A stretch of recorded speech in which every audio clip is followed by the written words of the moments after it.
One second.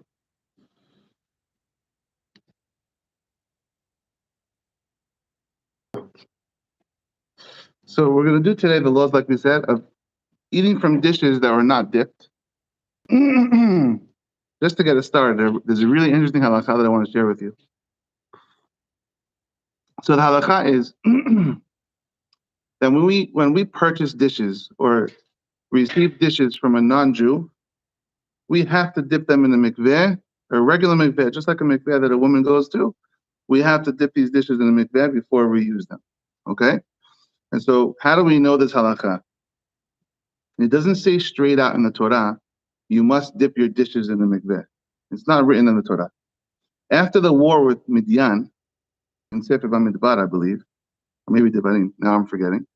After the war with Midian, Hashem said, we have to pass all the dishes through fire, right?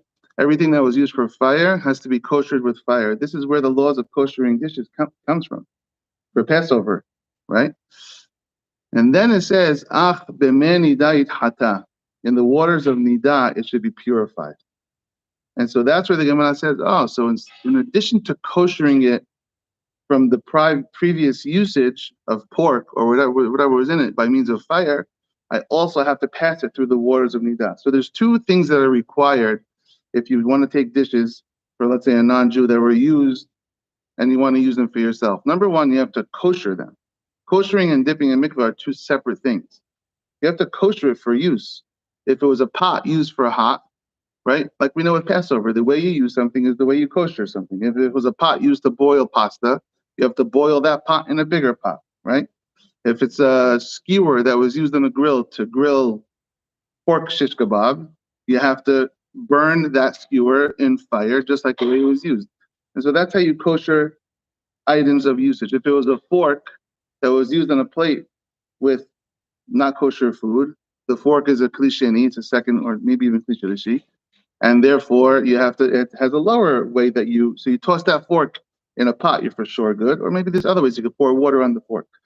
The way that you use something is the way you kosher something. This is the laws of koshering utensils. But dipping utensils in a mikvah is a whole separate thing. You have to do both these things, okay? And so the Gemara talks about dipping the dishes from a goy. Here's the one question before we get started, because I love this one. I love this halakha. If someone was a goy, non-Jew, and they decided to convert, the day of their conversion, do they have to dip all their dishes? Because their dishes, their whole lifetime of the dishes was owned by a non-Jew and used by a non-Jew. They were not Jewish. They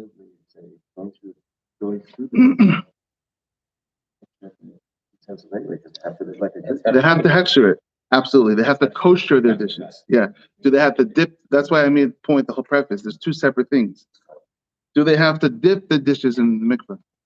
But after you kosher something, then you dip it. They go with it. I'm not sure their order. He's asking you, what's the order? Koshering it first or dipping it first? I'm not sure.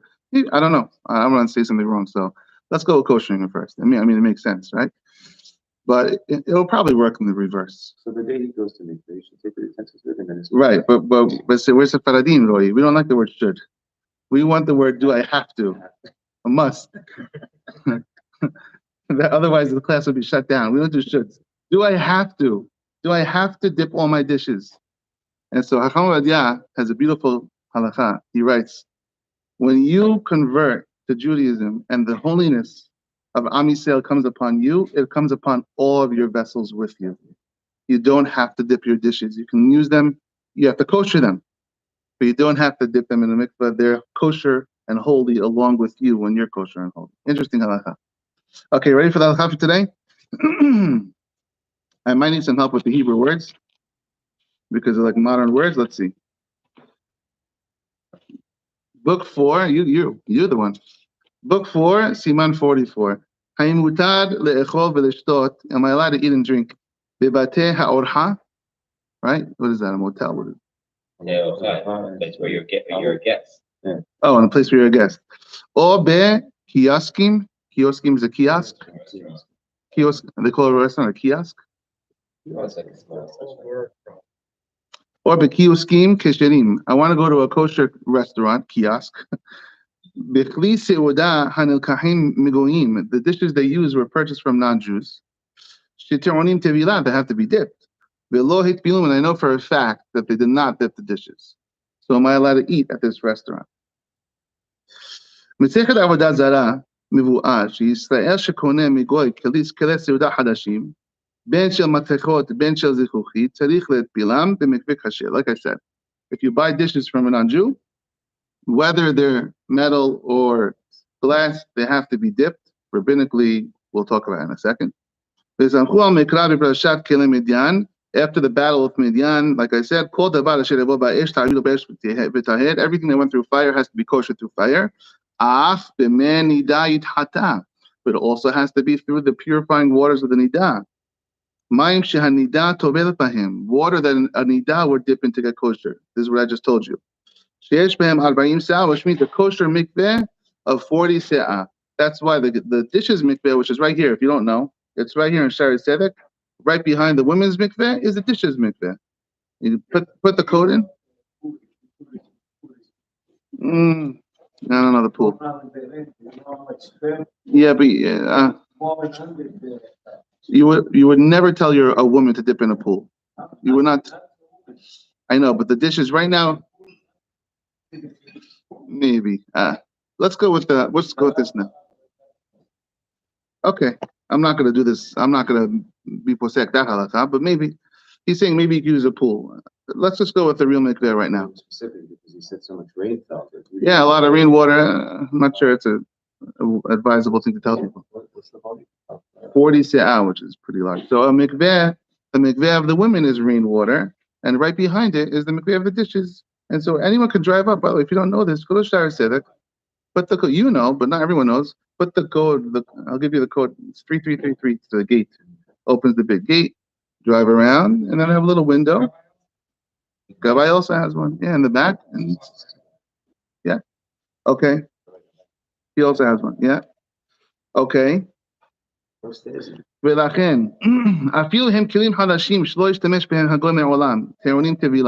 they're brand new dishes, the goy never used it, they have to be dipped. It's a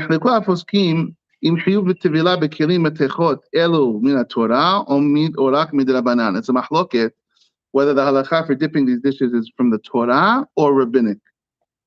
What do you think the Rambam holds? Rambam.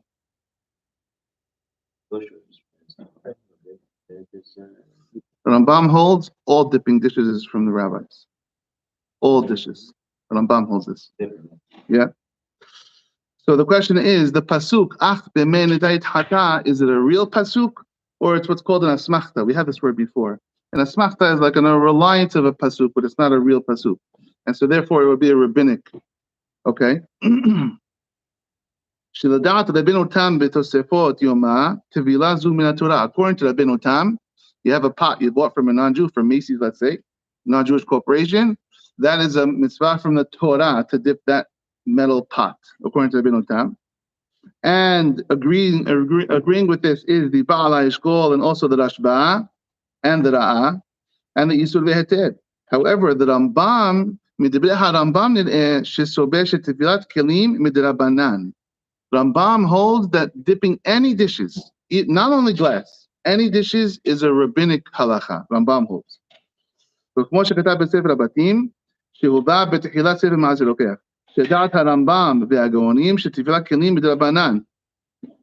with the Rambam that dipping dishes is a rabbinic halacha? The Meiri, the Ran, the Ritva, the Rashbats, a lot of heavy hitters. Ramban Nachmanides, who usually argues with Ramban Maimonides, Ramban writes on his Pirush on the Torah in Parashat Matot, he says, "V'libi mehadher, my heart thinks, shehiyuv tevilazu midirbehem, that the obligation to dip dishes is only from the rabbis and it's not from the Torah. And the only reason it says you should put it in the water, it's an asmachta, which means it's a reliance from the Torah. It's not a real hiyuv from the Torah. Okay. So mahloket, not only with glass, mahloket with metal, whether you have to dip metal from the Torah or from the rabbis. Okay. In summary, Keleh zechuchit, glass dishes, lechol hadiot, according to every opinion, in hiyuv tevilatam el midrabanan, is only rabbinic. No one holds glass has to be dipped from the Torah. Like we said in the Halakha Yomit, glass is not porous. So glass, no, or it is porous. It's not porous. So it doesn't absorb the food. And so whatever the glass doesn't take in, it's kosher to use. So glass is only for sure midrabanan, and maybe even metals midrabanan, according to Rambam, Ramban, Ritva, a lot of rabbis. Okay. With that preface, Hacham Vidya goes to the next step. Meaning, if you look at the words of the Rambam, Mukaf,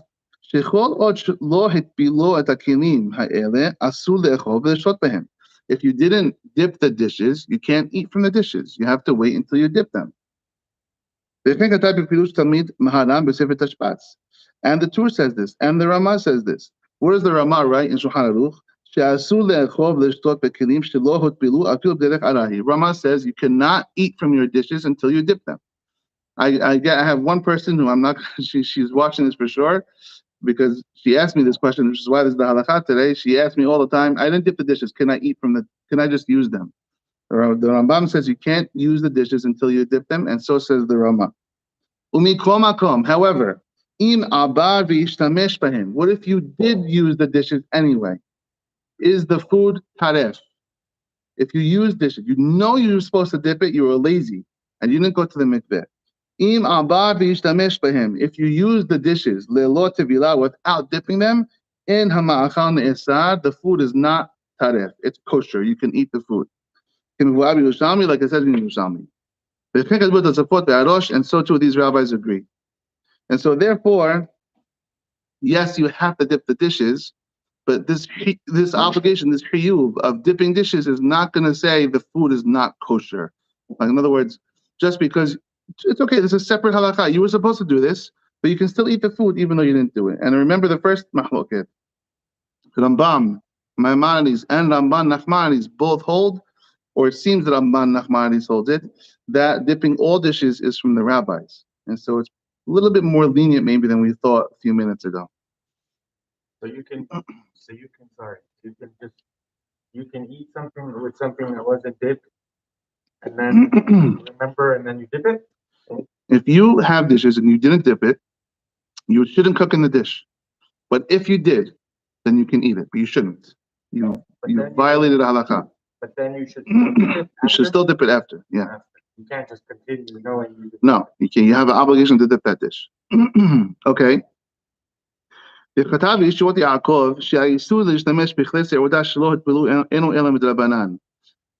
that Yeshua Yaakov writes that the forbidden usage of these dishes without dipping them is only rabbinic again. So it's another rabbinic. So it's possibly two rabbinics piled onto each other. The actual obligation to dip dishes might be rabbinic, and the actual obligation to not eat from a pot that wasn't dipped might also be rabbinic. And this is an important concept, which we'll do in a second.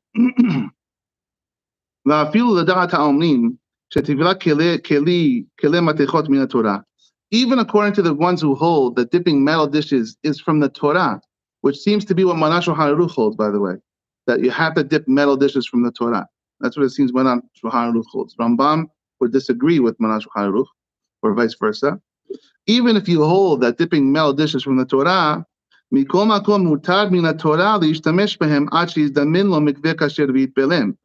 according to the Torah, you would be allowed to use the dish until you have a chance to dip it. It's only rabbinic that would say you can't use the dish until you dip it. But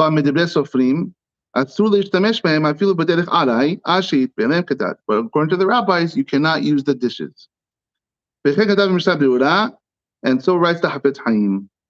Now, the Hatam Sofer writes, B'Shem Hagon Baal Mahasit HaShekel, Shesover Shebechli Matechot, with metal dishes, Yesh Isur Min HaTorah Li'ishtamesh Bahem, the Hatam Sofer writes. You can't use it, and it's if you use it, but even you shouldn't have, but you did it anyway, you used it, you want to eat the food, it's an Isur from the Torah, Hatam Sofer would write. The halakha, however, according to the bottom line halakha, it would seem she'eno isur ela midrabanan. It was only a rabbinic transgression to use the dish. Mishum safek safeka. Safek safeka is a very powerful tool used in halakha to make things allowable. Safek Safeka means a double safek. It's one of the most powerful tools. The Gemara uses it all the time, and poskim use it. We shouldn't use it because we're not allowed to. They can use it. Sfek Sfeka means a double safek, which means I use this dish, I use the pot without dipping it. Can I eat the food? Well, number one, maybe the halakha is that dipping metal pots is only from the rabbis and it's not from the Torah. And so you didn't really do anything wrong from the Torah. And number two, that's always we have to do. Number two, even if you want to say dipping with the metal pot is from the Torah, maybe the halakha is that you can eat from the dish until you dip it. Spek speka. Spek speka means you pile two doubts on top of each other, and the second doubt always has to be like, even if you want to say. That's the way spek speka works. Okay? And so Shema is a very powerful tool. And the Gemara always uses it. And the rule in Torah is spek speka likula. It always allows, it's a lenient tool that we use. Like I said, maybe the halakha is that dipping dishes in general is only rabbinic, like the Rambam holds. That even if you want to say the halakha is that you have to dip dishes from the Torah, maybe that's only for the obligation to dip it, but maybe they would even hold that you're allowed to use the dish until you dip it. So therefore, spek speka lekula. Now, Hacham Ovadia says, let's get to the meat and potatoes of the question here. The question was, Shulchan Aruch writes, Yisrael shekana sachin hadash migoy. A Jew that bought a brand new knife from a non-Jew, leishtamesh bo shelo letzorchei seudah. I didn't buy this knife for food purposes. I didn't buy it for my meal. It's not going to go in my dishes to eat. I just want to use it to cut stuff, not food. Do I have to dip the knife? No. It's just like if I buy an axe in Home Depot or something. I don't have to dip the axe. Only food products have to be dipped. Okay? Now what happens if my friend borrowed this knife and used it for his meal? Is he allowed to or not? Even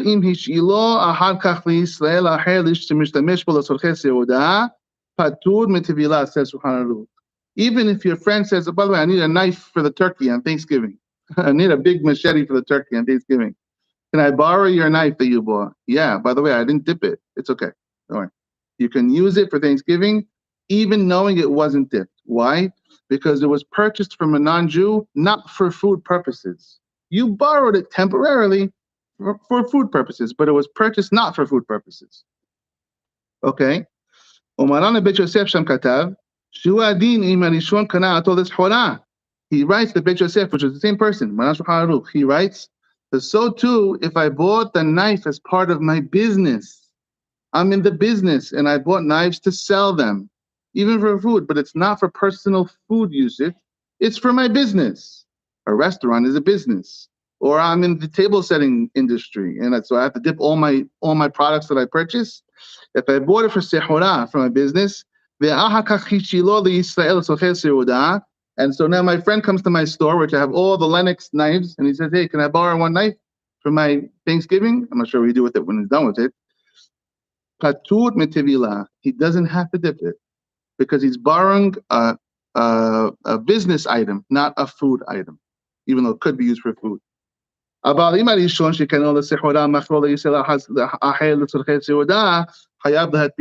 you sold the knife to the next guy for food, he has to dip it because now it was purchased for food. It goes by what the item was purchased for. This is another leniency. And so it's pretty cool. You can go borrow a knife from a caterer or from a Macy's if they have like a layaway something. I don't know if that would work. And use it temporarily. You don't have to dip it. Probably not allowed with the Macy's thing. Temporarily. Okay, let's skip ahead. He's in the business of filling rodents. Yeah, because you ever see the truck that drives around LA, the guy with the big hammer to kill the mice? Yes. Yeah. You're allowed to use it for your food. Yeah, because it's temporary for you. It wasn't purchased. It exited the non-Jew's domain in a business manner and not in a food manner. So never apply to it the chiyuv to dip the dish. Interesting. Or you buy something to I don't know that. That's the question. I don't know. That's why when I said the layaway thing, I'm like, I don't know. Yeah, that's being Jewish. I'm not sure that would apply. But really borrowing it. If there was, imagine there was a borrow program. That would be, if you can borrow pots from somewhere, you wouldn't have to dip it. A gemach would be a good idea. Yeah. If I want to buy pots for a gemach, it's not for my personal use. It would seem because you're buying it for other people's personal use. Let's see what he says. From here it seems, the restaurant owner, it's only for his business that he bought all his stuff. It's just like you bought it for your profit, for your business. The person, the patron, the person who's going to eat, the customer, it's like you're borrowing or renting the dishes on your table. You're paying the bill for the restaurant, so either you're borrowing or you're renting the usage of these forks and knives, right? You're not keeping them, they're not yours to keep. You can use them without dipping from the same application of this mitzvah. And so writes the Baal Darchei Teshuvah. This is where the custom came about the whole world. They buy drinks from a Jewish drink seller, Mozeg Yisrael. Mozeg is pour, to pour, right? That never dipped his dishes. They don't worry about the fact that these dishes are not dipped. Let's say a guy with a juice station, a juicer, he's not buying these products for his own use, it's for his business, and so therefore you can go buy the smoothie even though you know that that dish wasn't dished. We're not talking about treif right now. We're talking about it has to be kosher food with the products. We're talking about it's kosher, we just don't think it was dipped. And so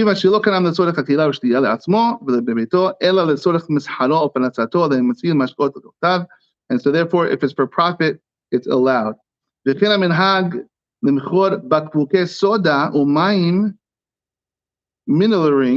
water, thank you. And so the soda question is interesting. He addresses it here, and he says, someone who buys soda, a soda bottle, it's a glass. The glass is supposed to be dipped rabbinically.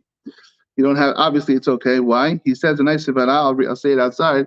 Even if you want to say that the glass should be dipped, you're not buying the glass soda for the glass. You're going to throw it out when you're done. You want the liquid inside the glass. That's why you buy a soda. And so he says, if you buy a product that comes with liquid inside of it, don't spill out. You don't have to spill out the liquid and dip it. You just drink it.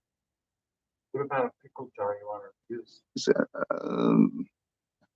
I would say the same thing applies. I would say you don't have to dip it. No. I mean, he says very clearly here, you do not have to spill out the contents. Just if you buy it and it comes spilled, drink it.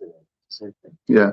That's not the primary use of pickles, to eat the pickles inside the pickle jar.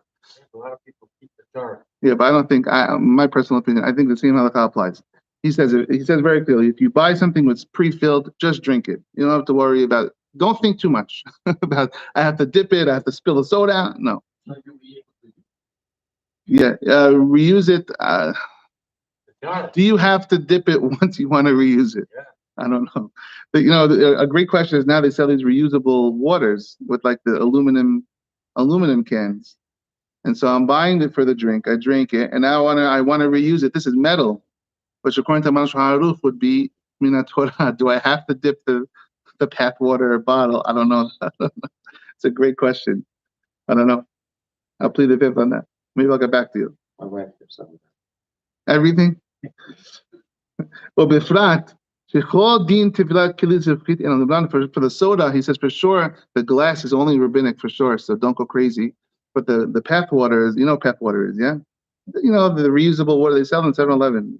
It's the new in thing. Dasani makes it now too. That's a good question. I don't know the answer.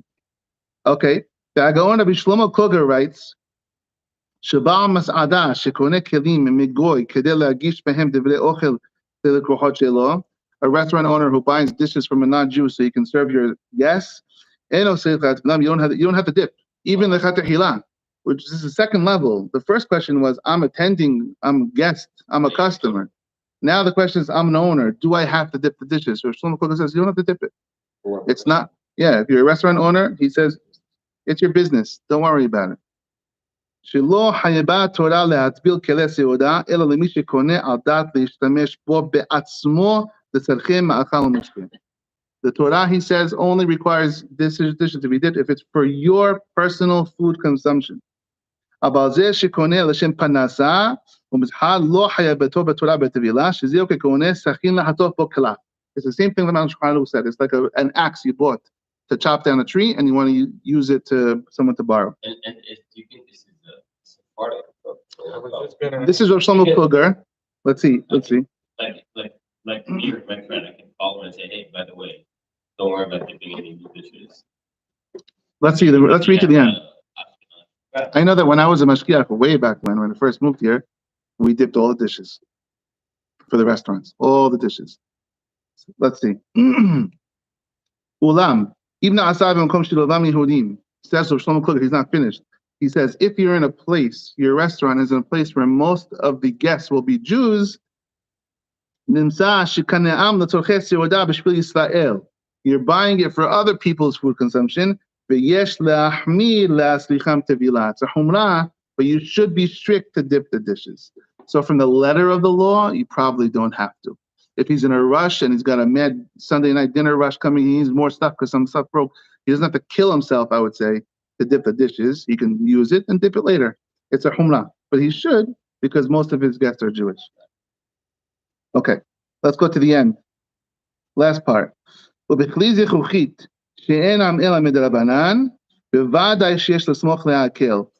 glass, it's even more lenient, always, right? נראה שהעיקר שיש להקל, כי כיוון שהאיסור להשתמש בהם אלא מדרבנן, ושסופרים הלכה העמיקה. אוקיי, בסיכום, summary. מותר לאכול ולשתות בקיוסק, או במסעדה, ובתי האורחה כשרים. You can eat and attend kosher establishments, אפילו כשיודעים בבירור שכלי הסעודה שמשתמשים בהם לא התבלו כהלכה, even if you know that the dishes were not dipped. ואם יצא בעל המסעדה להחמיר, if the owner of the restaurant wants to be strict and dip it, dip it with no blessing, which is interesting because you don't have a chiyuv, right? Interesting. If you're a guest in your friend's house, and you're in a guest at your friend's house and you know your friend didn't dip the dishes, now here's the problem. Your friend purchased it for their own consumption. Now you're in trouble. You can't eat at the friend's house because the friend doesn't have the business exemption. He bought it for his own personal use and he has an obligation to dip those dishes. And so there's a difference between a commercial use and a friend. Maybe you can say if you go to a friend's house, the glass, if you're Sfaradim at least, the glass doesn't have a chiyuv min deoraita to dip. And so maybe you can say the speka would apply to the glass. You're not supposed to eat in person that doesn't have it. If someone didn't dip their dishes and they're a Jewish person and you go over their house and they don't dip the dishes, he says you shouldn't use it. But I would say the glass, I would say you can use because this is just me speaking. I could be wrong because remember the speka. The glass is according to everyone midrabanan for sure. And we even had the other safek that maybe you're allowed to eat it until you dip from it. But if we're saying the food is kosher. The food is kosher. That's why there's two separate problems. Food is kosher, it's your personal obligation to dip the dishes. Yeah. And you can go to a restaurant, it's not dipped. And you can go to another place. But he has the restaurant exemption. It's a business exemption. Right, but I mean, it would seem that the food is kosher. You don't want to embarrass a friend. That's what comes into that, the embarrassment. You know what I'm saying? It seems Okay, that so- it's counter. Religious enough. So hold on one second. If you One time hold on, are you asking your friends if they dip their dishes? you cannot. Maybe you can. Embarrassing. Maybe you can not ask and build it another You know that they're shaker. not at the level that they even know about the He debate. says you shouldn't. And is there other opinions that say? Maybe I can try to find more stuff in it for another time. Yeah. I mean, it just seems like the very Sephardic way of doing things is for, it's my own obligation to Well, kosher. right. We were not condoning embarrassing anyone, that's for sure. You have to be smart. I know there's another siman in this book where he talks about the dipping of dishes. Maybe we'll make it as a part 2. Because you know how many times yeshiva students come back home and they're like, I can't hear anymore. Or I can't go to my aunt's house, or I can't. But glass It creates tremendous difficulty, glass is the magical material. We got this. right? The question is, you want to eat Shabbat, right? You want to eat Shabbat. They cook in the pots, and they have ceramic dishes and all this stuff. Well, ceramic is not, metal is the problem. For dipping dishes, it's metal. But if we're saying it's kosher. Kosher is a separate thing. Let's make it as a part 2. I'll do more research. We'll find the part 2. Right now is the business side of things. Then we'll get into the whole, It's inconsistent with everything that. You have to make another class. we have to try to find a heter, basically. Then Okay. eating at guest house. About this coming up stuff. Okay. Just getting into. This is a good segue to my next thing. The last 2 or 3 classes on the Sundays have been all by request. People are asking me for these topics. So if someone has, now I'm out of request. Now I have a new request. But after this, we're out. So if you want to know about something, this is a comment about, yeah. So you say you're not even guest. Yeah. But he has another siman in the book about dishes. Siman 65, I believe. And so I can see what he says over there. Maybe there's a heter. So we'll make it as a part 2. But if you have a request about any halakha, if he writes about it, I'll be happy to do it. All right, we'll get back to you on that, okay? But the bottom line halakha is, in a restaurant or a business establishment, if you know the food's kosher, you're allowed to eat by the dishes. And even in your own, if you know you're going to take the dish. So then you have a